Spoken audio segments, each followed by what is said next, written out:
जय गुरु जी। गुरु जी को मेरा कोटि कोटि प्रणाम और सारी संगत को भी मेरा सादर प्रणाम। सबसे पहले मैं गौरव अंकिल, नारंग अंकिल और सारी मैनेजमेंट टीम का हार्दिक शुक्रिया अदा करना चाहूंगा कि उन्होंने मुझे ये अवसर दिया है आज आपके साथ सत्संग करने का।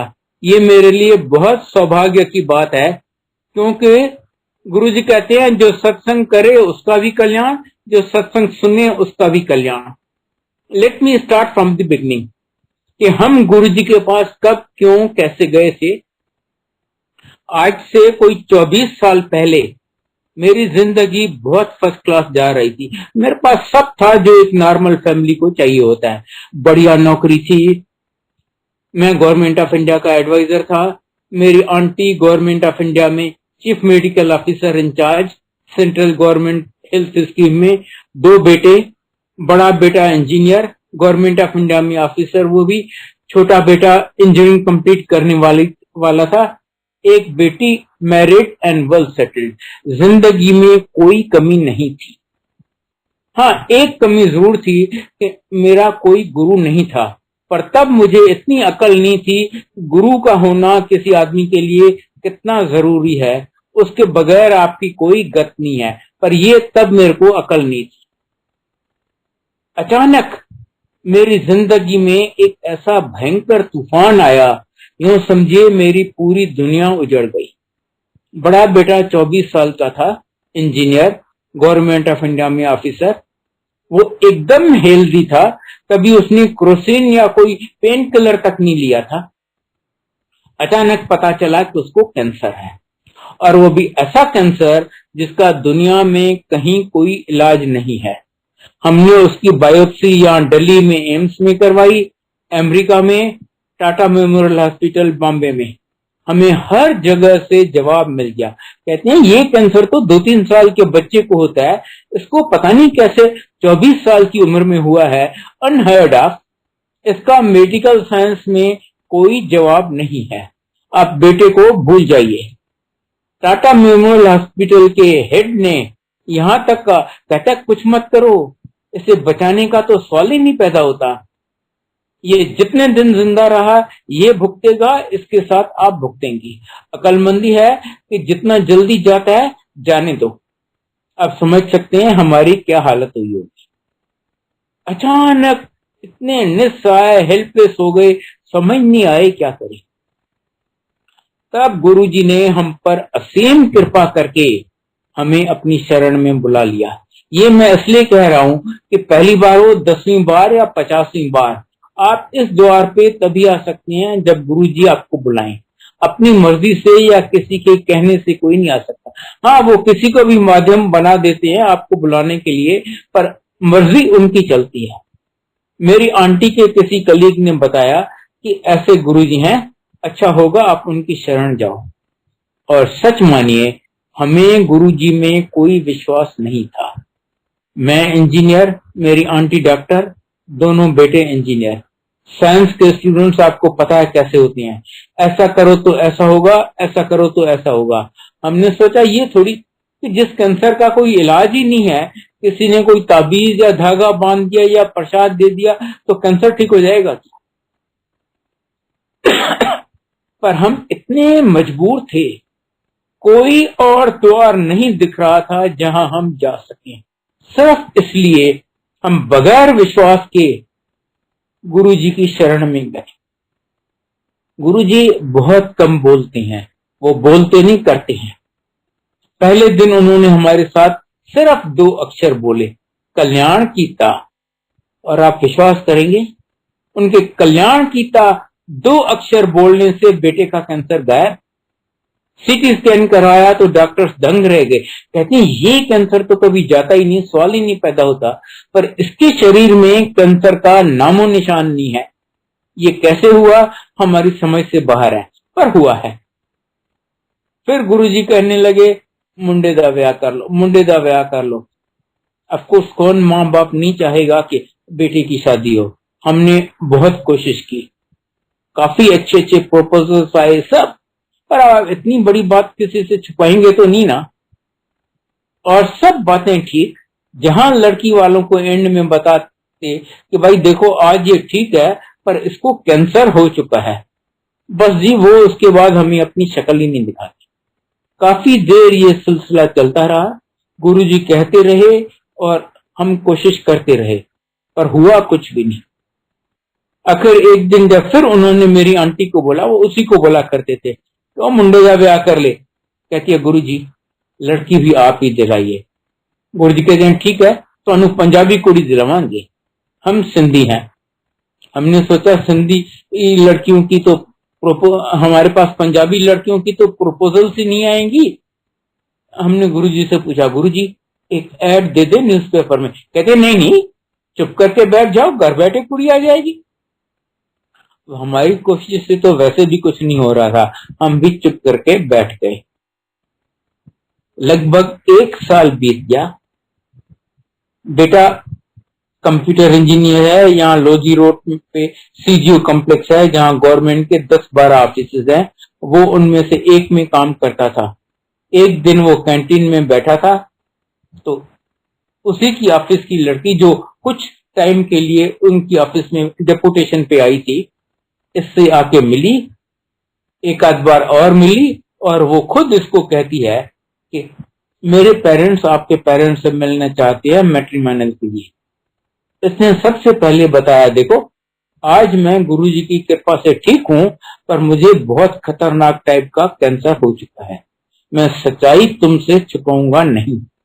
अब गुरुजी की लीला देखिए, उस लड़की का अपना मामा कैंसर में मर चुका था, उसको पता था इसको कल परसों फिर कैंसर होने का काफी चांस है और उसने या उसके परिवार ने कभी गुरुजी का नाम भी नहीं सुना था, मिलना तो दूर रहा। फिर भी वो कहती है कोई बात नहीं। उसके पेरेंट्स हमारे यहाँ आए, प्रपोज किया, दोनों फैमिलीज को सब बातें ठीक लगी। हमने कहा भाई हमारी तरफ से तो सब ठीक है पर हमारा फाइनल डिसीजन हमारे गुरुजी लेंगे। उनको कोई चॉइस तो था नहीं। कहते हैं ठीक है आपको जिससे पूछना है पूछ लो। हमने गुरुजी को बताया गुरुजी ये प्रपोजल आया है। गुरुजी कहते हैं हाँ कर लो क्या। और जैसे उन्होंने लगभग 1 साल पहले कहा था, घर बैठे पंजाबी कुड़ी आ गई। कुछ टाइम बाद इन्होंने सोचा अपनी फैमिली बढ़ाई जाए। हर एक कोई भी मैरिड कपल चाहेगा। पता चला लड़की को माइनर थैलेसीमिया, हाइपोथायराइडिज्म और पॉलीसिस्टिक ओवेरियन डिजीज है। डॉक्टर्स कहते हैं इसके मां बनने के चांसेस सिर्फ 25% है और कैंसर वाले आदमी को कभी बच्चा हो ही नहीं सकता। 3 साल इन्होंने पता नहीं कितने स्पेशलिस्ट कंसल्ट किए, सबने कहा अपना बच्चा भूल जाओ, कोई चांस ही नहीं है, सवाल ही नहीं पैदा होता कि तुम्हें अपना बच्चा हो जाए। 31 दिसंबर 2005 गुरुजी न्यू जर्सी सेलिब्रेट कर रहे थे बड़े मंदिर में। तब वो अपने हाथ से प्रसाद दिया करते थे। जब मेरी बहू को प्रसाद दिए बोले ले तेनू दवाई देती। उसी महीने अराउंड 20-21 जनवरी को उसने कंसीव किया। अभी कुछ ही दिन बीते होंगे, माइंड यू दिन, नॉट इवन हफ्ते। संगत से कोई अनजान आंटी जिसको मेरी बहू जानती भी नहीं है उसको आके कहती है कि गुरुजी ने मुझे सपने में कहा है कि तुम्हें जुड़वा बच्चे हैं। और आप जानते हैं गुरुजी के सपने सपने नहीं होते, हकीकत होती है। इतना अर्ली था उसको नहीं पता, उसके डॉक्टर को नहीं पता, सास डॉक्टर है उसको नहीं पता। संगत से अनजान आंटी आके कहती है कि गुरुजी कहते हैं तुम्हें जुड़वा बच्चे हैं। 24 फरवरी 2006 महाशिवरात्रि का दिन। मेरी बहू को कंसीव किए कुल 1-1.25 महीना हुआ था। सवेरे सवेरे उसको सीवियर ब्लीडिंग हो गई। उसने अपने डॉक्टर को फोन किया, कहती ऑब्वियसली मिसकैरेज हो रहा है, तुम एकदम बेड रेस्ट लो, एकदम मतलब एकदम, इवन वॉशरूम तक मत जाओ, बेड पेन यूज करो, मुझे दिखाने भी मत आओ, मैं कुछ नहीं कर सकूंगी और जो तुम वहां से यहां तक आओगी तुम्हारा केस और बिगड़ेगा, आगे तुम्हारी किस्मत। वो सारा दिन बिस्तर पे पड़ी रही। शाम को महाशिवरात्रि का दिन बड़े मंदिर में साल का one of the two most important functions 7 जुलाई और महाशिवरात्रि। अगेन गुरु जी की लीला देखिए फॉर द फर्स्ट टाइम, और जहां तक मुझे पता है ओनली टाइम अभी तक, ऑर्गेनाइजर्स ने डिसाइड किया अरे यहाँ पर तो इतनी संगत होगी, हर एक चाहेगा मैं गुरु जी की आरती करूं, मैं गुरु जी की आरती करूं, हम किसको हाँ बोलें किसको ना बोलें, चलो लॉटरी डालते हैं। बहू बेटे ने हमें बताया नहीं था कि बहू की क्या हालत है, पता था कुछ कर तो सकेंगे नहीं, खाम खा का वो भी टेंशन करेंगे। जब लॉटरी डाल रहे थे मेरी आंटी ने अपना तो नाम डाला, बहू का भी डाला, बेटी का भी डाला, और जो गुरु जी की मर्जी, मेरी आंटी का नाम नहीं निकला, बेटी का नाम नहीं निकला, बहू का नाम निकला कि वो गुरु जी की आरती करेगी। हमने उसको फोन किया, अरे भाई कहाँ हो तुम, जल्दी आओ, तुम उन भाग्यशाली में से हो जो आज गुरु जी की आरती करेंगी। फिर भी उसने हमें नहीं बताया कि उसकी क्या हालत है। वो पहली बार दिन में बिस्तरे से उठी, तैयार हुई, वो उन दिनों गाजियाबाद में रहते थे, गाजियाबाद से बड़े मंदिर आई, गुरु जी की आरती की और वापस घर गई। बहू बेटा कहते हैं हमें 15 दिन डॉक्टर के पास जाने की हिम्मत नहीं पड़ी। कहे कि तुम बेवकूफ हो, मैं तुम्हें कहती हूँ वॉशरूम तक मत जाओ और तुम इतना ड्राइव करती फिरती हो, पागलपन नहीं तो और क्या है। 15 दिन बाद जब वो गई डॉक्टर ने के पास, डॉक्टर ने उसे एग्जामिन किया, उसका रंग उड़ गया। कहती है एक बेबी का प्लेसेंटा मां से अलग हो गया है, अब तो उसको ना ब्लड सप्लाई मिलेगा ना ऑक्सीजन, अब तो सवाल ही नहीं पैदा होता कि वो जिंदा रह सके। और जब तक दूसरा बच्चा है, अच्छा वो जिंदा नहीं रहा तो उसका जहर फैल जाएगा, दूसरा बच्चा भी मर जाएगा, और जब तक दूसरा बच्चा जिंदा है हम एबॉर्शन करके निकाल भी नहीं सकते। पर उस हालत में भी गुरु जी की कृपा से उसकी प्रेगनेंसी चलती रही। डॉक्टर हैरान, कहती है ऐसा केस हमने न कहीं पढ़ा है, न सुना है, न देखा है, बगैर ब्लड सप्लाई, बगैर ऑक्सीजन के बच्चा जिंदा है और प्रेगनेंसी चल रही है। हाँ, उनका रेट ऑफ ग्रोथ जरूर कम हो गया। उसने जनवरी में कंसीव किया था, 22 अक्टूबर को ड्यू थी। गुरु जी ने एग्जैक्ट डेट पहले बता दी, 21 सितंबर, और 21 सितंबर इंसिडेंटली आज का दिन, और 21 सितंबर को उसने जुड़वा बच्चे डिलीवर किए, लड़का और लड़की। एक के माथे पे ओम, एक के हाथ पे ओम। गुरु जी कहते हैं ये ऐसे वैसे बच्चे नहीं है, ये शिव जी के बच्चे हैं। नामकरण गुरु जी ने किया और नाम रखे अर्जुन और गौरी, जो शिव जी और माता पार्वती के दूसरे नाम है। मेरे बेटे को कहती है देखो मैंने एक झटके में तुम्हारी फैमिली कंप्लीट कर दी, इवन मेरे से तुम्हें कभी कुछ मांगना नहीं पड़ेगा।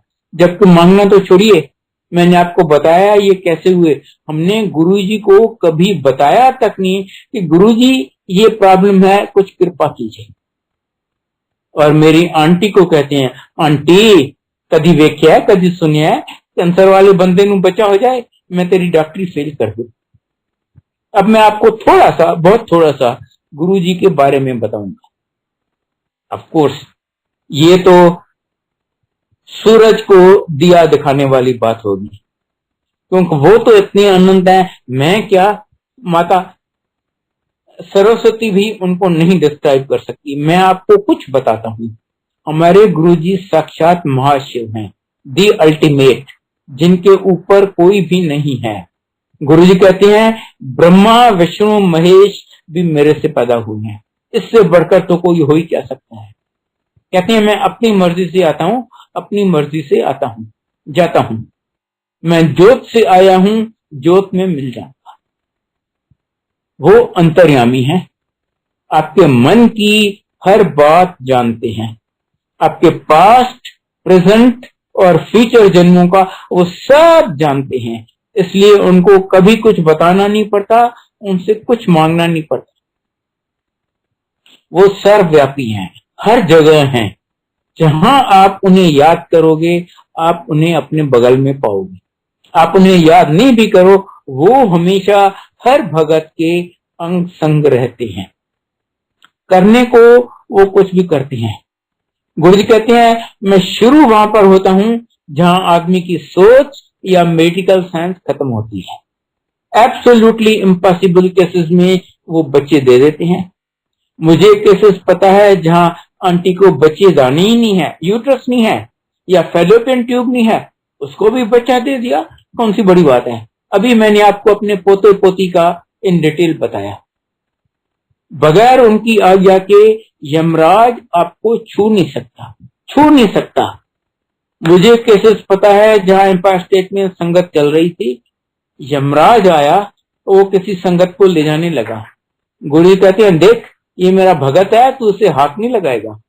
यमराज कहता है, गुरु जी आपको पता है इसका टाइम खत्म हो गया है, आज मुझे इसे ले जाने दीजिए। गुरु कहते हैं, नहीं, आज मैं तुम्हें किसी हालत में इसे नहीं ले जाने दूंगा। और यमराज खाली हाथ वापस चला गया। मुर्दों को वो जिंदा कर देते हैं। मैं आपको इसका बताता हूं अपना केस।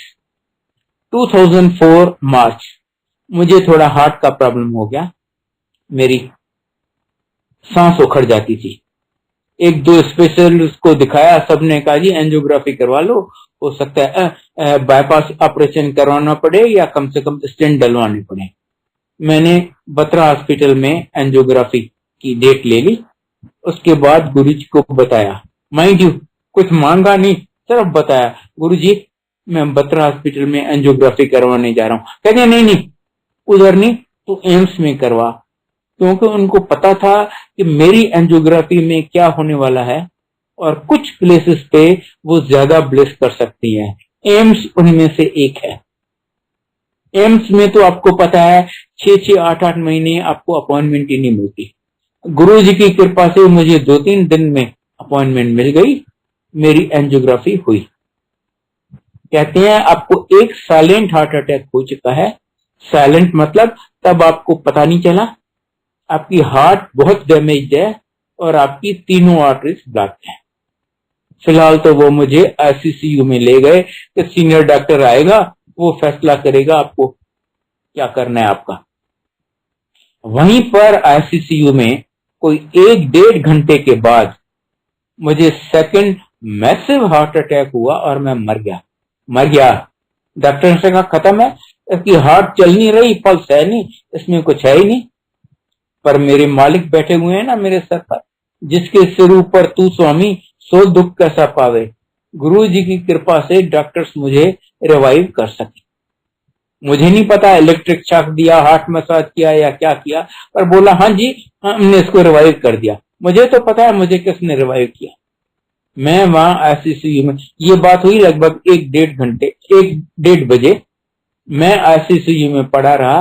रात को 9 बजे जब doctor incharge of the shift अपने राउंड्स पे आया, वो तो मेरी हालत देख के दंग रह गया, अपने स्टाफ पे गर्म हो गया। कहता तुमने किया क्या है, इतने घंटे बर्बाद कर दिए, इसको ऐसे छोड़ दिया, इसको तो किसी भी मिनट थर्ड हार्ट अटैक आएगा और खत्म, कोई कुछ नहीं कर पाएगा। मेरी आंटी को, मैं तो कुछ सुनने समझने लायक हालत में ही नहीं था, मेरी आंटी को उसने बताया। कहता है देखो इसका इमीडिएट बाईपास ऑपरेशन करना पड़ेगा। इमीडिएट मतलब अभी, मैं सवेरे तक वेट ही नहीं कर सकता। और आजकल तो बाईपास ऑपरेशन मामूली बात हो गई है, हर हॉस्पिटल में रोज पता नहीं कितने होते रहते हैं। पर जो इसकी हालत है काफी रिस्क है। हो सकता है ये ऑपरेशन टेबल पे खत्म हो जाए और मैं कुछ नहीं कर पाऊं। रिस्क आपका है। अगर आप रिस्क लेने को तैयार हो तो मैं ऑपरेशन करूंगा, वरना ऐसे पेशेंट को मैं हाथ नहीं लगाता। आगे कुआं पीछे खाई, हम ऐसा फंसे समझ नहीं आए क्या करें। मेरी आंटी ने किसी संगत के थ्रू गुरुजी को मैसेज भेजा, गुरुजी अंकल आईसीयू में है और डॉक्टर ऐसे कह रहा है। समझ नहीं आता हम क्या करें। गुरुजी कहते हैं क्या है, डॉक्टर तो चीड़ेगा फाड़ेगा ही, अंदर जो करना है वो तो मैं करूंगा, करवा लो ऑपरेशन। अब ये सुनने के बाद तो कोई गुंजाइश ही नहीं रही। मेरी आंटी ने डॉक्टर को बोला तेरे को जो करना है तो कर ले। वो बेचारा सवेरे 9 बजे से ड्यूटी पे था। रात को 11 बजे मुझे, जब हमने हाँ बोली, वो मुझे ऑपरेशन थिएटर में ले गया। 6.5 घंटे मेरा ऑपरेशन चला। सवेरे 5:30 बजे जैसे ही मुझे वापस आईसीयू में ले आए, देखा अंदर आर्टरी बस्ट हो गई है। फिर ऑपरेशन थिएटर में ले गए, फिर खोला, फिर 1.5 घंटा इनको जो करना था किया। बाईपास ऑपरेशन के बाद नॉर्मली लोग 1-1.5 दिन आईसीयू में रहते हैं, 3-4 दिन हॉस्पिटल में। मैं 1 हफ्ता आईसीयू में था with every possible life support system, ventilator, oxygen, pacemaker, आप जो भी सोचें। 3 हफ्ते में हॉस्पिटल में रहा। बार बार कॉम्प्लिकेशंस हो जाती, 2 बार फिर एडमिट हुआ एज इंडोर पेशेंट। 3 महीने मुझे करवट बदलने की इजाजत नहीं थी, सीधा बैक पे लेटता था। 3 महीने मैं एक अक्षर नहीं बोल सका, मेरे लंग्स इतने कमजोर हो गए थे। आज ये 17 साल पुरानी बात है। आज मैं आपके सामने हूं भला चंगा, सिर्फ गुरु जी की कृपा से। एक चीज और मैं बताऊं, मुझे हर 3-4 महीने वहां चेकअप के लिए जाना पड़ता है उस डॉक्टर के पास। वो मेरी कंडीशन से बहुत खुश है। कुछ टाइम पहले वो मैंने थोड़ा बहुत उसको गुरुजी के बारे में भी बताया है, हालांकि वो कभी गुरुजी के पास आया नहीं है। कुछ टाइम पहले वो मुझे खुद कहता है आप इस बाईपास ऑपरेशन या दवाइयों के जोर पे नहीं चल रहे। जो मैंने बाईपास ऑपरेशन किया था उसकी लाइफ तो 7-8 साल होती है, फिर आर्टरीज ब्लॉक हो जाती हैं, फिर बाईपास ऑपरेशन करवाना पड़ता है। आप सिर्फ अपने गुरु जी की कृपा, उनकी मेहर से ही चल रहे हो। अब बताइए, जो डॉक्टर आज से 17 साल पहले एम्स में शिफ्ट इंचार्ज था, आज कितना सीनियर होगा। ये उसके वर्ड्स हैं, ये हैं हमारे गुरु जी। मैंने आपको बताया गुरु जी सर्वव्यापी हैं, वो हर जगह हैं। अच्छा, इंसिडेंटली पहले मैं आपको ये बताऊं, मैंने और मेरी फैमिली ने वो 3 महीने इतना सफर किया, आप सोच भी नहीं सकते। जबकि मुझे केसेस पता है जहां गुरुजी के यहाँ मेरे जैसे सीरियस केसेस आए, गुरुजी ने उनको कहा और कुछ नहीं है तेरे को, वहम ना कर, वो ठीक हो गए। तो गुरुजी कहते हैं आपके 90% कर्म मैं माफ कर देता हूं और बाकी 10% आपसे वो भी नहीं भुगते जाएंगे, वो भी मैं आपको भुगताऊंगा। और वो इसलिए कि तभी आपका सब जन्मों के लिए अकाउंट क्लियर होगा और आप मोक्ष के हकदार बन सकेंगे। तो मेरे पिछले जन्मों के कर्म इतने खराब रहे होंगे, गुरुजी ने मेरे वो सफर करवा दिया, बोले बेटा सफर कर ले, मैं हूं ना तेरे साथ। वो 3 महीने बीत गए ना, आज मैं उनकी कृपा से एकदम भला चंगा आपकी तरह हूं। तो गुरुजी वो नहीं देते जो आपको चाहिए, जो आपको अच्छा लगता है, वो देते हैं जो ना सिर्फ आपके लिए पर आपकी पूरी फैमिली के लिए अच्छा है। कहते हैं सबसे पहले मैं आपको लाइफ देता हूं, अगर लाइफ ही नहीं है तो और कुछ लेके क्या करोगे। उसके बाद मैं हेल्थ देता हूं। अगर लाइफ है पर आप आईसीयू में पड़े हो, रोज 1-1.5 लाख का खर्चा हो रहा है, क्या फायदा है ऐसी लाइफ का। तो पहले लाइफ, फिर हेल्थ, फिर वेल्थ, फिर हैप्पीनेस। आपको प्रमोशन चाहिए, नौकरी चाहिए, मकान चाहिए, कोर्ट केस है, बेटी की शादी करवानी है, मिलता सब है। टाइमिंग और प्रायोरिटी उनकी चलती है। वो देते हैं जो ना सिर्फ आपके लिए पर आपकी पूरी फैमिली के लिए अच्छा है। गुरुजी बार बार कहते हैं मंगो नहीं मनो। क्यों, मैं आपको इसका भी रीजन बताता हूं क्यों नहीं मांगना चाहिए। नंबर 1, जो चीज आप मांग के लेते हो वो टेम्पररी होती है, वो आपके पास परमानेंट नहीं रहेगी। दूसरा, जब आप मांगोगे अपनी हैसियत, अपनी औकात के हिसाब से मांगोगे, वो देंगे तो अपनी हैसियत से। कहां उनकी हैसियत, कहां मेरी हैसियत, जमीन आसमान का फर्क है। तीसरा, आपको ये पता ही नहीं जो आप मांग रहे हैं वो आपके लिए अच्छा है भी या नहीं है। मुझे क्या पता मेरे पीछे मेरी मौत खड़ी है क्या, या उस दीवार के पीछे क्या है, मुझे तो नहीं मालूम, पर गुरुजी को तो सब पता है। इसीलिए गुरुजी बार बार कहते हैं मंगो नहीं मनो। मेरी आपसे हाथ जोड़ के विनती है कि प्लीज कभी गलती से भी गुरुजी से कुछ नहीं मांगिए, उन पे छोड़ दीजिए। मुझे उन्होंने क्या दिया है इतना ज्यादा है, मुझे और मेरे परिवार को इतना ज्यादा दिया है, मैं याद नहीं रख सकता और आपको बता नहीं सकता। एक इंस्टेंस आपको बताया कि मुझे मुर्दे को जिंदा कर दिया। मुझे पता नहीं कितनी बार मेरी आंटी को, मुझे पता नहीं कितनी बार उन्होंने न्यू लाइफ दी है। आज अगर आप मेरा हारोस्कोप किसी अच्छे पंडित को दिखाए ना, वो आप पे गर्म हो जाएगा, कहेगा आप मेरे से मखौल कर रहे हो, ये आदमी तो पता नहीं कितने साल पहले मर चुका है। और गुरु जी की कृपा से मैं आपके सामने हूं, जीता जागता। मेरी आंटी को 2-3 बार न्यू लाइफ दी है। मेरे बेटे को अभी मैंने उसको कैंसर का बताया, उसके बाद भी उन्होंने 2-3 बार उसको सीरियस एक्सीडेंट्स में सर्टेन डेथ से बचाया है। छोटे बेटे का भी यही हाल। बट फॉर गुरुजी's मेहर, मैं, मेरी आंटी, मेरे दोनों बेटे, मेरी बेटी, उन सब के बच्चे, स्पाउसेस, सब कब के खत्म हो गए होते। सबको गुरुजी ने न्यू लाइफ दिया है। और जब हमने उनके यहाँ जाना शुरू किया था, तब वो पूछते थे क्यों आ रहे हो मेरे पास। तो हमने ये जरूर बताया था गुरुजी को कि गुरुजी बेटे को कैंसर है, इसलिए हम आपके पास आना चाहते हैं।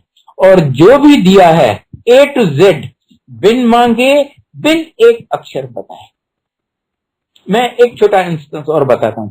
मैंने उनके यहाँ जाना शुरू किया, उसके लगभग 2 महीने बाद मैं कैलाश मानसरोवर की यात्रा पे जा रहा था। कहते हैं कैलाश मानसरोवर जो भी जाता है वहां शिव जी के दर्शन होते हैं। हाँ, आप उन्हें पहचान सके या नहीं ये दूसरी बात है, पर दर्शन जरूर होते हैं। प्लस क्या फर्स्ट क्लास सीनरी है। मैंने भी अपनी ऑफिशियल पोजीशन, और जैसा कि आप में से कई जानते होंगे, कैलाश मानसरोवर इंडिया में नहीं है, वो चाइना के अंडर आता है। वहां पर आप ऐसे नहीं जा सकते। वहां पर गवर्नमेंट भेजती है लगभग 25-30 का ग्रुप, और हर ग्रुप के साथ एक गाइड होता है ऑन बिहाफ ऑफ गवर्नमेंट, जो चाइनीज गवर्नमेंट के साथ लिएज करता है। मैंने भी अपनी ऑफिशियल पोजीशन यूज करके अरेंज किया था कि एक ऐसे ग्रुप के साथ मैं जाऊंगा as a guide on behalf of the government. मैंने जाने से थोड़ा पहले गुरुजी को बताया, गुरुजी मैं कैलाश मानसरोवर जा रहा हूं, जैसे मैं बड़ी बहादुरी कर रहा हूं। कहते हैं क्यों? शिव जी तेरे सामने यहाँ खड़े हैं, वहां क्या तू सीनरी देखने जा रहा है? नहीं, मत जा। उन्होंने मुझे एकदम जाने नहीं दिया, और सच मानिए मुझे बहुत बुरा लगा, मैं बहुत डिसअपॉइंट हुआ। मैंने कहा कितने लोगों को चांस मिलता है कैलाश मानसरोवर जाने का, मैंने इतनी मुश्किल से अरेंज किया है, तो गुरुजी कह रहे हैं मत जाओ। मैंने कहा उस ऑफिसर को मैं बोलूंगा नहीं जी मैं अभी जाना नहीं चाहता। कहेगा तुम पागल हो, लोगों को चांस नहीं मिलता, तुम्हें चांस मिल रहा है तो तुम बोल रहे हो जा नहीं रहे हो। मैंने मन में गुरुजी को अरदास की, गुरुजी अगर आप चाहते हो मैं नहीं जाऊं तो मुझे रोकने का उपाय भी कोई आप ही करो। मैंने आपको बताया ये बहुत रिगोरस ट्रिप होती है। जाने से 2-3 रोज पहले आपका अच्छा खासा मेडिकल एग्जाम होता है, मेरा भी हुआ। गुरुजी की कृपा से मैं उसमें फेल हो गया। डॉक्टर कहता है इसके बेसिस पे तो मैं तुम्हें नहीं जाने दे सकता। हाँ, अगर तुम्हें जाना है तो कल आके तुम अपना स्ट्रेस साइलम टेस्ट करवा लो, ठीक आया तो मैं तुम्हें जाने दूंगा, नहीं तो नहीं। मैंने कहा थैंक यू, मैं तो इस मौके की तलाश में था, मैं नहीं गया। और उस साल रास्ते में ऐसे जबरदस्त लैंडस्लाइड्स आए जो ना कभी उससे पहले आए हैं ना उसके बाद अभी तक आए हैं। 30-30 लोगों की 2 बैचेस, लगभग 60 पिलग्रिम्स उन लैंडस्लाइड्स में ऐसे दब गए, उनके लाश अभी तक नहीं मिले। इस बात को अब 23 साल हो चुके हैं, उनके लाश अभी तक दबे हुए हैं। वो प्रतिमा बेदी, कबीर बेदी की वाइफ भी उसमें मर गई थी। आपने शायद न्यूज़पेपर्स में पढ़ा होगा। जब ये हुआ उसके बाद गुरुजी मुझे कहते हैं देखा मैंने तुम्हें बचा लिया। यूं तो वो आपको नई लाइफ देते हैं, यूं आपको हथेली पे उठा के रखते हैं ना। एक छोटा सा इंस्टेंस आपको सुनाता हूं। आई थिंक ये अगस्त 2011 का है, मंडे का दिन हो, मैं बड़े मंदिर में थोड़ी सेवा कर रहा था। अगस्त का महीना था, एंड ऑफ अगस्त, काफी बारिश हुई थी उस दिन। मेरे को just outside the main hall एक पेडिस्टल फैन को शिफ्ट करना था। पेडिस्टल फैन बहुत हेवी था और उस दिन में काफी बारिश हुई थी। मैंने पेडिस्टल फैन को अच्छी तरह दोनों हाथों से पकड़ा और अपनी तरफ खींचा। जैसे ही मैंने उसे अपनी तरफ खींचा, मेरे दोनों पैर आगे स्लिप हो गए और मैं जाके पीठ और सर के बल गिरा। फैन मैंने अच्छी तरह पकड़ा हुआ था, फैन मेरे ऊपर, मैं तो वहीं दब गया। इधर उधर से 2-3 सेवादार भागते आए, आके पहले फैन उठाया, फिर मुझे उठाया। कोई मेरे सिर की मालिश कर रहा है, कोई मेरे पीठ की मालिश कर रहा है। अंकल, आपको तो बहुत चोट लगी होगी। मैंने कहा नहीं, मुझे तो कुछ भी नहीं हुआ, जबकि मुझे सिवियर ऑस्टियोपोरोसिस है। जिस तरीके से मैं गिरा था, ये निश्चित है कि मेरी रीढ़ की हड्डी, स्पाइन, 2-3 जगह से टूटती और मेरी बाकी जिंदगी या कोमा में या कम से कम बिस्तरे पर गुजरती। पर गुरुजी की कृपा से मुझे कुछ भी नहीं हुआ, मुझे एक पेन किलर भी नहीं लेना पड़ा। अब आप मोर इंपॉर्टेंट पार्ट सुनिए। जब मेरे से ये हुआ, just outside the main hall of बड़ा मंदिर, मेरी अपनी आंटी मेन हॉल में बैठी हुई थी, ध्यान में शब्द सुन रही थी। उसे पता नहीं था कि मेरे साथ क्या हुआ है। वो ध्यान में देखती है कि गुरुजी ड्राइववे में पैदल चले आ रहे हैं और एग्जैक्टली जैसे मैं गिरा हूं, गुरुजी गिर जाते हैं। तो वो गुरुजी को कहती है, गुरुजी आप तो हम लोगों को बचाते हैं, आज आप कैसे गिर गए? गुरुजी कहते हैं, नहीं नहीं, मैं गिरा नहीं हूं, आज बारिश है ना, आज मेरी संगत के बहुत लोग यहाँ गिरेंगे, मैंने उन सब का कष्ट अपने ऊपर ले लिया है। Can you imagine it? हमारा अगर बच्चा ऐसे गिर रहा हो तो हम भी कहेंगे, अरे पहले मैं अपने आप को तो सेफ कर लूं, हम उसको नहीं उठाएंगे। पर गुरुजी हम सब का कष्ट, तकलीफें, मुसीबतें, प्रॉब्लम्स अपने ऊपर ले लेती हैं। आई डोंट नो, इस जन्म में तो मैंने कुछ ऐसा नहीं किया to deserve A Guru like him. ये सिर्फ उनका बड़ापन है, उनकी कृपा है, उनकी मेहर है कि उन्होंने मुझ जैसे पापी आदमी को भी अपनी शरण दी है और कदम कदम पे यूं ब्लेस करते जा रहे हैं मुझे और मेरी फैमिली को। मैंने आपको बताया ना, मुझे तो उन्होंने पता नहीं कितनी बार न्यू लाइफ दी। अच्छा, अब मैं आपको अपनी बेटी का थोड़ा सा बताती हूँ। अच्छा, उससे पहले एक चीज आपको बता दूं, गुरुजी कहते हैं ये मत सोचो कि आज यहाँ पर कोई नया पुराना नहीं होता। ये नहीं कि आप आज आए हैं तो आप कहते हैं मैं तो पता नहीं कितने जन्मों से आपके साथ हूं, ना आपको पता है ना मुझे पता है, ये सिर्फ उनको पता है। मेरी बेटी, जब हमने गुरुजी के यहाँ जाना शुरू किया था मार्च 98 में, उसको एक बिटिया थी। जब वो 15 दिन की थी, अभी तब तक हम गुरुजी के यहाँ नहीं आए थे कभी फिजिकली, उनका नाम भी नहीं सुना था। जब वो 15 दिन की थी, उसको डबल निमोनिया हुआ, वो आईसीयू में एडमिट हुई। गुरुजी ने मेरी आंटी के मन में डाला, आईसीयू में आपको पता है किसी को जाने नहीं देते, डॉक्टर्स नर्सेस ही करती हैं जो उनको करना होता है। गुरुजी ने मेरी आंटी के मन में डाला, कह रहे तू जाके अपनी धोती को तो देख। वो किसी तरह चली गई अंदर उसको देखने। उसने देखा उसका हार्ट फेल हो रहा है, वो तो मरने वाली है। इमीडिएटली वो चिल्लाई डॉक्टर नर्सेस को, अरे आपने इसको छोड़ दिया है, ये तो मर रही है। सब भागते हुए आए और उनको जो करना था कर लिया और उनको गुरुजी ने उसको न्यू लाइफ दे दी।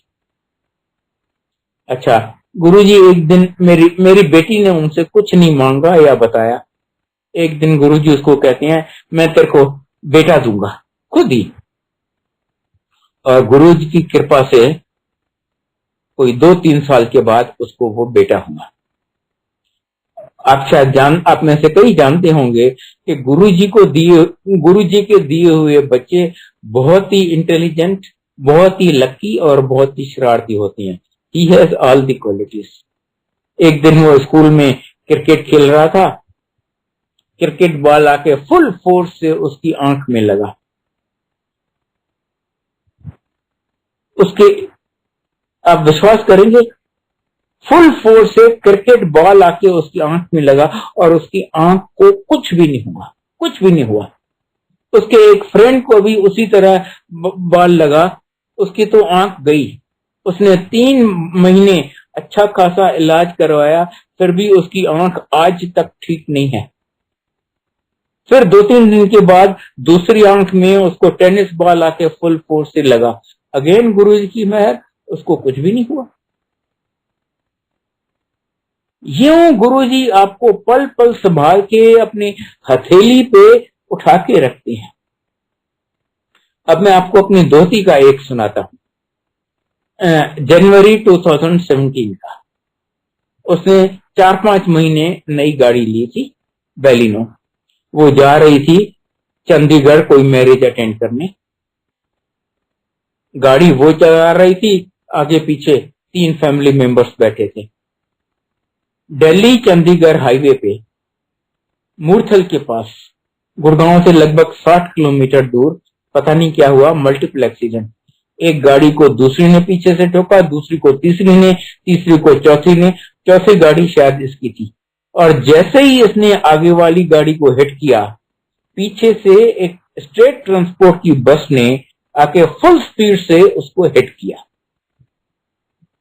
आप समझ सकते हैं क्या हुआ होगा।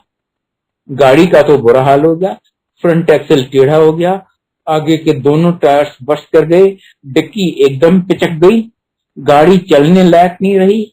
मूर्थल से गुड़गांव तक 60 किलोमीटर टो करवा के लानी पड़ी। ठीक करवाने में 1 लाख से ज्यादा लगा। Just to give you some idea कि कितना सीरियस एक्सीडेंट हुआ। पर इतने सीरियस एक्सीडेंट में किसी पैसेंजर को जरा सी खरोंच नहीं आई, किसी को एक पेन किलर भी नहीं लेना पड़ा।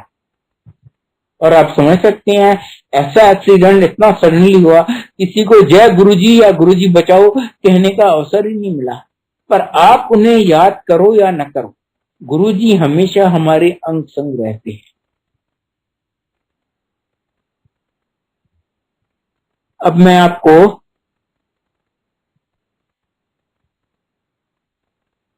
एक और अपना इंसिडेंट सुनाता हूं। ये है अक्टूबर 2017 का। आज से एग्जैक्टली 4 साल पहले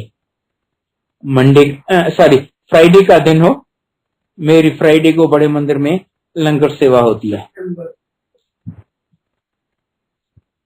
सितंबर 17 सितंबर शायद मेरी बड़े मंदिर में लंगर सेवा होती है। मैं लंगर की थालियों में हलवा प्रसाद डालता हूं। मैं वो सेवा कर रहा था। वो करते करते मुझे ब्रेन स्ट्रोक हुआ।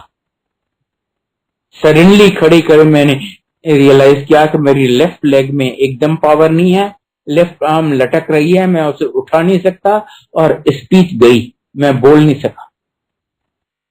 क्लियर साइंस कि ये ब्रेन स्ट्रोक हुआ है।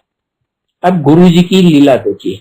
गुरुजी कहते हैं, मेरे भक्तों की जिंदगी में कुछ भी बाय चांस नहीं होता, सब मेरी मर्जी मेरी प्लानिंग से होता है। अब मेरे कर्म ऐसे थे कि मुझे ब्रेन स्ट्रोक होना था, तो वो तो हुआ, पर आप गुरुजी की प्लानिंग देखिए। सबसे पहले तो ना मैं ड्राइव करता हूं, ना मेरी आंटी ड्राइव करती है।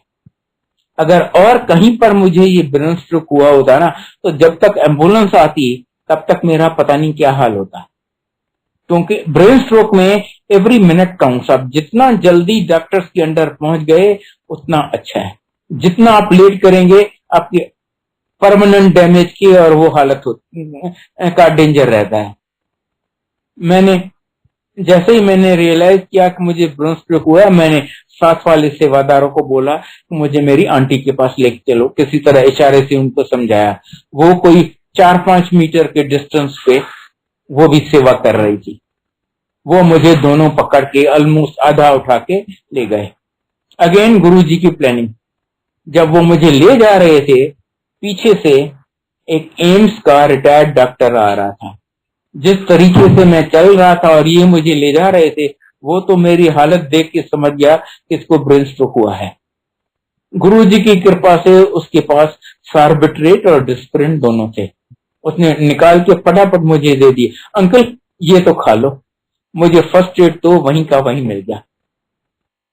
वहां पे और गए मैंने आपको बताया जो 17 साल पहले मेरा जो 2004 में मेरा बाईपास ऑपरेशन हुआ था, हमने उस डॉक्टर को फोन किया एम्स में कि भाई इसको ये ब्रेन स्ट्रोक हुआ है और हम इमरजेंसी वार्ड में आना चाहते हैं। कहता है ऐसी गलती मत करना, एम्स में तो इतना रश होता है कोई आपको घुसने भी नहीं देगा, और इसके लिए एवरी मिनट काउंट्स। अच्छा होगा किसी अच्छी प्राइवेट हॉस्पिटल में ले जाओ। मेरी आंटी ने सेवादारों को रिक्वेस्ट किया कि प्लीज कोई एम्बुलेंस तो मंगा दो। कहती आंटी क्या बातें कर रही हो, एम्बुलेंस आने में तो पता नहीं कितनी देर लगेगी, हम है ना। दो सेवादार फटाफट अपनी गाड़ी लेके आए, अपनी गाड़ियां दोनों ले आए। उन दो गाड़ियों में मैं, मेरी आंटी, मेरी बेटी और 3 सेवादार हम निकले फोर्टिस वसंत कुंज। 23 सितंबर रात के लगभग 9 बजे से नवरात्रि चल रहे थे। आपको पता है छतरपुर रोड पे ट्रैफिक की क्या हालत होती है, पर गुरु जी की कृपा से हमें कहीं पर भी जरा सी ट्रैफिक या एक रेड लाइट भी नहीं मिला। हम फटाफट फोर्टिस वसंत कुंज पहुंच गए। जैसे ही हम यहां से निकलने लगे, आंटी ने बेटों को भी फोन कर दिया कि पापा को ये हुआ है और हम फोर्टिस वसंत कुंज में जा रहे हैं। बड़ा बेटा मेरा एंड्रूसगंज में रहता है, वो, उसकी आंटी, उसके 2 छोटे बच्चे तैयार हुए। उन दिनों साउथ एक्स पे मेट्रो का काम चल रहा था, बहुत जैम रहता था। अरविंदो मार्ग पे आप जानते हैं ट्रैफिक की क्या क्या हालत होती है, पर उसको भी गुरु जी की कृपा से कहीं भी जरा सी ट्रैफिक नहीं मिली। इनफैक्ट वो हमसे पहले पहुंच गया, और जब तक हम वहां पहुंचे वो सिस्टर्स और स्ट्रेचर लेके इमरजेंसी के गेट पे हमारे रिसेप्शन के लिए खड़ा रहा। मुझे फटाफट अंदर ले गए, मेरे 1-2 टेस्ट किए। अच्छा, तब तक गुरु जी की कृपा से और जो मुझे फर्स्ट एड मिल गई थी बड़े मंदिर में, every minute I was feeling better better and better. इन्होंने मेरे 1-2 टेस्ट किए, कहते हैं हाँ जी आपको ब्रेन स्ट्रोक तो हुआ है, but fortunately you are out of danger, कोई घबराने वाली बात नहीं है। हम आपको अभी 4-5 दिन रखेंगे आईसीयू में फॉर ऑब्जर्वेशन। हमने सोचा ये तो लूटने वाली बात हुई, मैं इतना बेटर फील कर रहा हूं, मैं चल फिर रहा हूं, और ये कह रहे हैं हम आपको आईसीयू में रखेंगे। हमने कहा नहीं भाई, हम तो जा रहे हैं। हालांकि हमें वार्न किया गया था कि एम्स में आप घुस नहीं सकोगे, पर हमने डिसाइड किया कि हम एम्स जाएंगे। बेटे की गाड़ी में हम सब गए एम्स। वहां पर उन्होंने इमीडिएटली मुझे अटेंड किया। गुरु जी की कृपा से मैं 3 दिन वहां रहा, कंफर्म किया कि हाँ जी आपको ब्रेन स्ट्रोक तो हुआ है, पर you are totally out of danger, कोई घबराने वाली बात नहीं है। मंडे नाइट को वो कहते हैं कि आपको 2-3 टेस्ट और कोई घबराने वाली बात नहीं है, आप एकदम सेफ हो, you are out of danger, पर आपको ये 2-3 टेस्ट करवाने पड़ेंगे, और हाँ आपको अच्छी खासी फिजियोथेरेपी करवानी पड़ेगी 6-8 महीने। हमने पूछा वो जरूरी है कि हम ये टेस्ट यहाँ पर इंडोर पेशेंट रह के करें? कहते हैं नहीं नहीं, आप चाहो तो डिस्चार्ज ले लो और टेस्ट बाद में आके एज आउटडोर पेशेंट करवा लेना। हमने उसी टाइम मंडे नाइट को डिस्चार्ज ले लिया, वो टेस्ट बाद में करवाए। अगेन गुरुजी की कृपा से सब टेस्ट ठीक आए। मैंने फिजियोथेरेपी 1 दिन भी नहीं करवाई, 1 दिन भी नहीं करवाई। गुरु जी की कृपा से आज मैं आपके सामने एकदम ठीक ठाक भला चंगा हूं। अच्छा, मैं मंडे नाइट को डिस्चार्ज हुआ। हमारा प्रोग्राम था कि उस फ्राइडे को मॉर्निंग को हम छोटे बेटे के साथ हरिद्वार ऋषिकेश घूमने जाएंगे। हमने सोचा मैं 3 दिन पहले तो हॉस्पिटल से आया हूं, ये सब हो गया है, ऐसा घूमने जाना ठीक नहीं लगता। हमने छोटे बेटे को बोला कि बेटा आप चले जाओ, हम नहीं चलेंगे, हम फिर कभी चलेंगे अगली बार आपसे। वो कहता नहीं बेटा, नहीं पापा, अगर आप नहीं जाओगे तो हम भी नहीं जाएंगे। हम भी साथ ही चलेंगे सर। हमने सोचा वो और उसकी आंटी तो समझ जाएगी, उसको एक छोटी बेटी है, उसको बहुत फील हुआ कि दादू की वजह से हमारी भी ट्रिप खत्म हो गई। हमने कहा अच्छा चलो हम भी चलते हैं। फ्राइडे मॉर्निंग को हम छोटे बेटे के साथ उसकी गाड़ी में ऋषिकेश और हरिद्वार गए। सैटरडे संडे हम पूरा ऋषिकेश और हरिद्वार घूमे, फ्राइडे और सैटरडे। संडे मॉर्निंग हम गए त्रिवेणी घाट पे नहाने। बेटे को किसी ने कहा था कि ऋषिकेश से मेरे लिए थोड़ा गंगा जल तो ले आना। उसने एक हाथ में कैन उठाया और सोचा कि जितना किनारे से मैं दूर पानी भरूंगा ना उतना साफ जल मिलेगा। एक बड़ी सी चट्टान को अच्छी तरह हाथ पकड़ के एक कदम रखा, दूसरा रखा, तीसरा, चौथा। जैसे ही उसने अगला कदम रखा वो लुढ़क गया। वो चिल्ला रहा है बचाओ बचाओ। इधर उसकी माँ, बाप, बीबी, बेटी चारों चिल्ला रहे हैं, अरे भाई किसको बचाओ, किसी को स्विमिंग आती है, बचाओ बचाओ, वो लड़का डूब रहा है। कोई सामने नहीं आया और हमारी इतनी हिम्मत खो गई थी, किसी ने गुरुजी को याद भी नहीं किया। अचानक देखा कि बेटा बड़ी आराम से बाहर आ रहा है। अरे तू बाहर कैसे आ गया? कहता है जी जब मैं सांस नहीं ले, उसने एक गोता खाया, दूसरा, तीसरा। कहता है जब मैं सांस नहीं ले पा रहा था मैंने कहा गुरुजी बचाओ, और पता नहीं कैसे मेरे पैर के नीचे जमीन आ गई और वो ऐसे बाहर आ गया जैसे कुछ हुआ ही नहीं हो। बाद में हमने देखा कि वहां पर बाहर एक छोटा सा बोर्ड लगा हुआ है कि यहाँ पर रिवर बेड सडनली डाउन होता है, संभल के जाइएगा। और 2 दिन पहले 3 लड़के उस पॉइंट पे डूब चुके थे। पर गुरुजी है ना, आपका बाल नहीं बांका होने देते। आप याद करो या ना करो, वो हमेशा आपके अंग संग रहते हैं।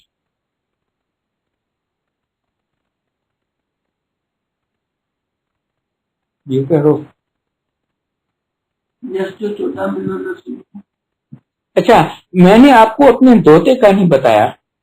वो जब पैदा हुआ था, आप विश्वास करेंगे 14 महीने वो सोया ही नहीं। 14 महीने वो नहीं सोया। बस माँ हमेशा उसको गोद में लेके, हाँ उसके गोद में जितनी थोड़ी बहुत नींद कर ले।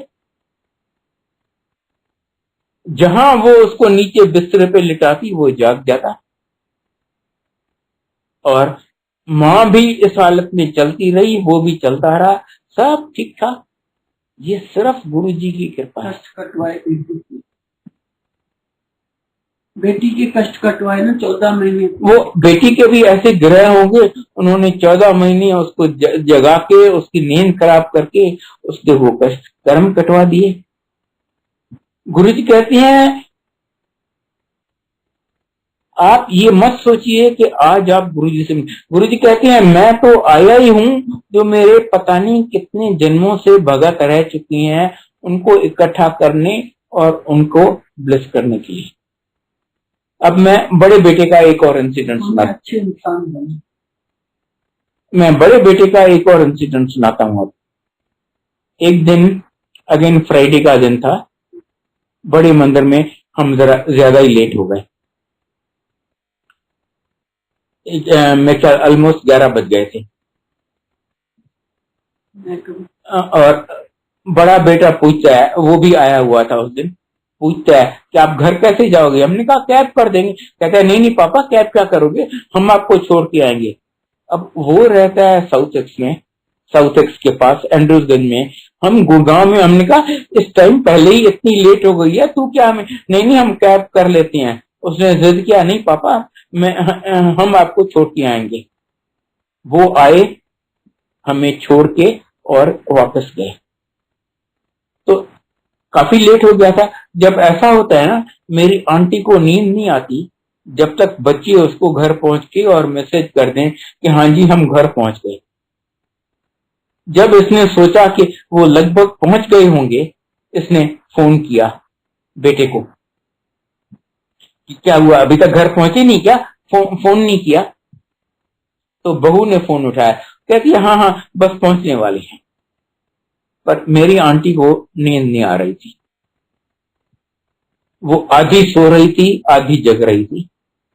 उस हालत में वो ध्यान में देखती है कि छतरपुर के पास इनका किसी ट्रेलर ट्रक के साथ कोलिजन होता है और बेटा और बहू दोनों मर जाते हैं। इसको बड़ी फिक्र हुई, पर अब क्या कर सकती थी। इसने सोचा हाँ ये मेरी नेगेटिविटी है। अगले दिन इसको बेटे के यहाँ जाना था, एंड्रूसगंज में। जब ये वहां गई तो बहू थी घर पे, बेटा नहीं था। इसने पूछा सुमित कहाँ है? कहती है कि वो गाड़ी बनवाने गया है। गाड़ी बनवाने गया है? कल रात को तो तुम्हारी गाड़ी एकदम ठीक थी। कहती है नहीं मम्मी, हमारा वो छतरपुर से थोड़ा पहले सुल्तानपुर के पास वो जो रास्ता आता है ना, वहां पर ट्रेलर ट्रक के साथ कोलिजन हो गया। उसने रेड लाइट जंप की और हमने जाके उसको हिट किया। तो जो इसने ध्यान में देखा था कि इनका ट्रेलर ट्रक के साथ एक्सीडेंट होता है, वो सचमुच हुआ। और जो इसने ध्यान में देखा कि बेटा बहू दोनों मर जाते हैं, वो होना था। पर गुरु जी की कृपा से वो दोनों बाल बाल बच गए। उनको गाड़ी को काफी डैमेज हुआ। 1 लाख से ज्यादा खर्चा लगा। गाड़ी चलने लायक नहीं रही। वहां पर छतरपुर मेट्रो स्टेशन के पास रखनी पड़ी। पुलिस को मंगा के वहां रख दी और वहां से कैब करके ये घर आए। पर इतने सीरियस एक्सीडेंट में दोनों पैसेंजर्स को जरा सी खरोंच नहीं आई। ये हैं हमारे गुरुजी।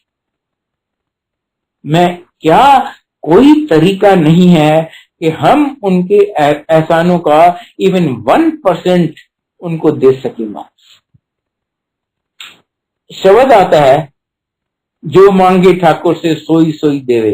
पर मैं तो कहता हूं मांगने की तो बात छोड़िए, हम जितना सोचते हैं गुरुजी ने हमें उससे बहुत बहुत ज्यादा दिया है। यूं ब्लेसिंग्स लुटाते जा रहे हैं। कोई तरीका नहीं है कि हम उनको रीपे कर सकें। बस आप यहां आते रहिए और सब गुरुजी पे छोड़ दीजिए। और फर्स्ट हैंड एक्सपीरियंस से मैं आपको गारंटी दे सकता हूं कि आप जितना सोचते हैं उससे बहुत बहुत ज्यादा ले जाएंगे। गुरुजी हमसे कुछ नहीं एक्सपेक्ट करते, बस कहते हैं मुझे प्यार दो, श्रद्धा दो और मुझ में विश्वास रखो। 2-3 चीजें अब मैं आपको बताऊंगा जो गुरुजी स्ट्रिक्टली कहते हैं। एक तो गुरुजी कहते हैं नो ABC। ए मतलब अक्यूज, बी मतलब ब्लेम, सी मतलब क्रिटिसाइज। किसी को अक्यूज मत करो, किसी को ब्लेम मत करो, किसी को क्रिटिसाइज मत करो, किसी की निंदा मत करो। कोई भी तुमसे अगर कितना भी गलत करता है ना, ये तुम्हारा काम नहीं है उससे बदला लेना। तुम फिर भी उसे दुआ दो। उससे जो करना है उसका हिसाब चुकाना वो मैं करूंगा, वो गुरुजी देख लेंगे। आपको अच्छा बनना है, आप एक अच्छा इंसान बनो। जितना हो सके, जितनों का हो सके भला कर सके। भला कर सकते हो तो बहुत अच्छा, नहीं कर सकते कोई बात नहीं, किसी का बुरा मत करो। पर और किसी को भी अक्यूज, ब्लेम, क्रिटिसाइज या किसी की निंदा नहीं करो।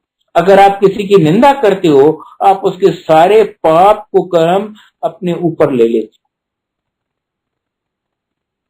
तो ये छोटी छोटी बातें उन पे का ध्यान रखिए और बाकी सब गुरुजी पे छोड़ दीजिए।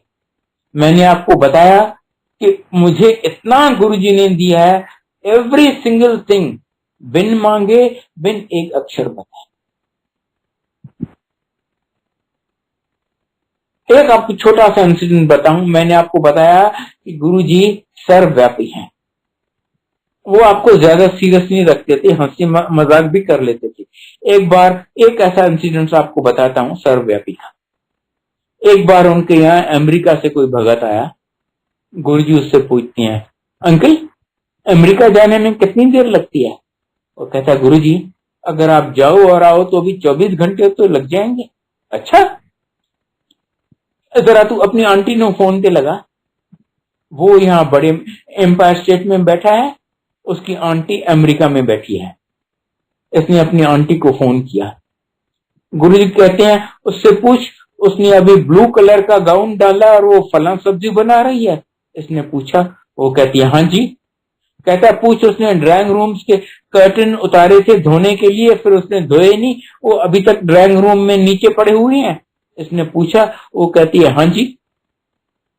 कहता है गुरुजी कहते हैं पूछ उससे, तेरा बेटा अभी कंप्यूटर पे गेम्स खेल रहा है। इसने पूछा, वो दंग रह गई, वो अंकल को बोलती है, अंकल आपको ये सब कैसे मालूम। यहाँ गुरुजी अंकल को कहते हैं, अंकल आप तो कहते थे कह रहे थे अमेरिका जाने में बड़ी देर लगती है, मैं तो हो भी आया। वो सर्वव्यापी हैं, उनको कहां जाना है कहां आना है। सर्वव्यापी, सर्वशक्तिमान, अंतर्यामी और इतने दयालु, इतने कृपालु, हमारी सोच से बहुत बहुत ज्यादा बिन मांगे देने वाले हैं। May Guruji bless each and every one of you and your families today and always. I think I will stop here. Jai Guruji, Jai Guruji, Jai Guruji.